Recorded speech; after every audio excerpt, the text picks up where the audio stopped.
Last week, I was asked a question by a friend that I'd not seen in a while, and the question was whether or not I was really a Calvinist, as she had heard.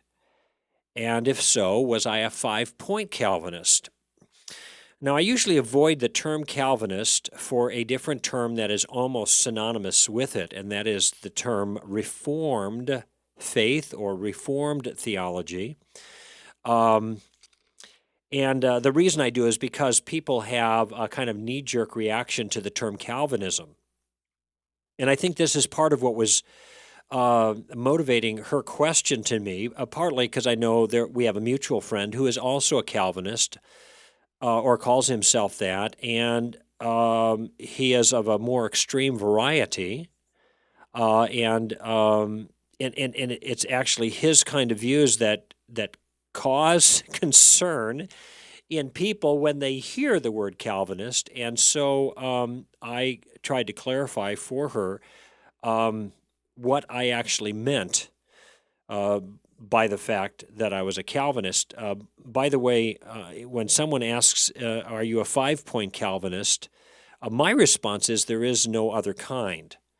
That if you understand the convictions of those who are reformed in their thinking about salvation, which these so-called 5 points actually relate to and refer to, the issue of salvation, if you understand them accurately, you realize that they are all held together by a common concept that J.I. Packer has put this way: God saves sinners. That's the single point of Calvinism. But I'm not here to persuade you about Calvinism. I'm here to answer a question for all of you that was asked of me by my friend that has to do with the question of freedom and sovereign grace. And I also want to qualify this to say I'm speaking now to remove an objection, I think, to those who hold views like I do. It's a curiosity, maybe a point of confusion, so I'm going to try to clarify something and maybe remove this objection in your mind, again, not to cause you or to persuade you to become a Calvinist, but just to remove this objection. The second thing I need to say is that though I am a Calvinist, I'm speaking for myself here, not for Stand to Reason, because as an organization, we don't take a position on this. You'll not find it in our statement of faith. It's not a requirement for employment or anything like that. In fact, I actually don't know what all the views are of other people that work for us, and I know there has been a range. So just to clarify that particular point. But the real question that was being asked was a question about the nature of choice. Usually people who stumble over Calvinism or Reformed theology presume that in Calvinism there is no meaningful choice. In other words, if you're a Calvinist, then you're a determinist. Your life, your actions are determined by the sovereign choice of God. Everything is determined. And some who are, I would consider, more unbalanced or extreme or mistaken in their application of the principles of sovereignty often sound that way, and that puts the scare into some people. And my friend was concerned, I think, because look at it, if a decision is not free, and then it's determined, and if you're determined, you're a Calvinist because you don't believe in freedom. I mean, this is what it amounts to. How can an act of faith be free and still be caused by, in some sense, and fully secured by God Himself? So you have these things at opposite poles: freedom of choice, and the view that in some sense God causes, in whatever sense it is, it secures salvation for an individual. So ultimately, God is the one who's responsible for who falls underneath the provisions of His grace, and not the individual. So this creates a kind of conundrum. And I think the vital question at this point is, what does it mean for a decision to be free? And this is a question that many people have never really thought about. And the reason they haven't thought about it is because they think they understand that there are only simple alternatives. They're obvious. There are only two. We are either determined, we're puppets on a string making mechanical decisions, completely dictated from the outside, kind of like one domino falling against the other, on the one hand, or we're not determined and we're free.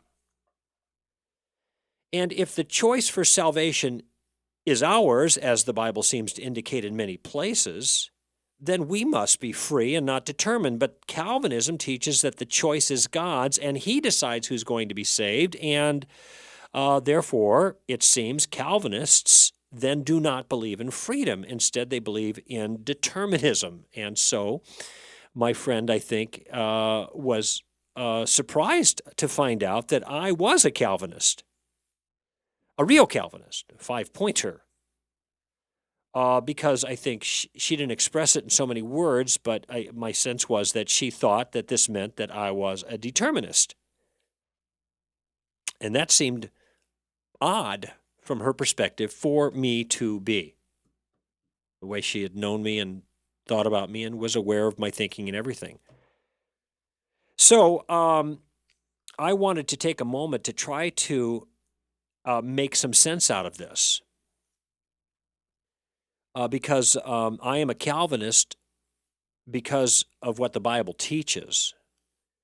I am convinced that grace is sovereign, it is free, a free gift of God, and it is distributed sovereignly by God.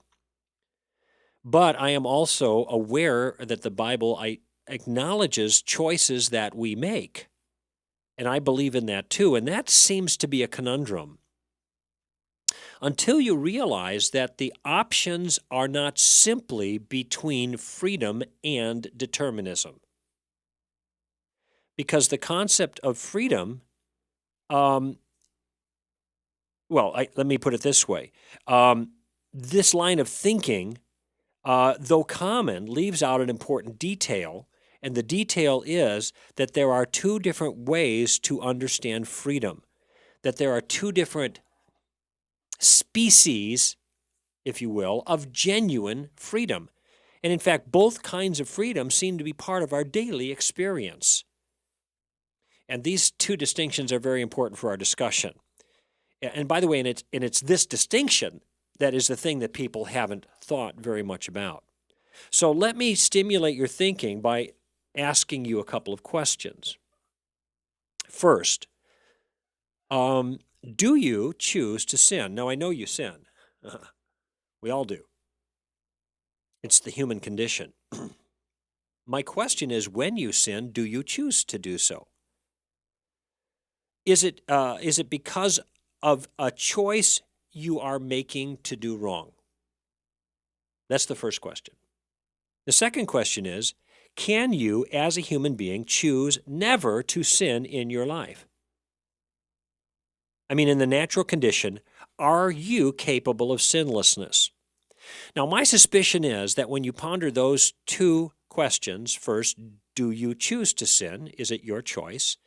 And secondly, is it possible for you to choose never to do so, that you will answer yes to the first one and no to the second? Now, not only are those answers consistent with our personal experience, but those answers are consistent with the Scripture. We are in a state of fallenness in which we sin in virtue of the fact that we are sinners. There is no option for us not to sin, even though we are aware that we choose to sin. And in light of our choice to sin, are held responsible for those sins that we choose.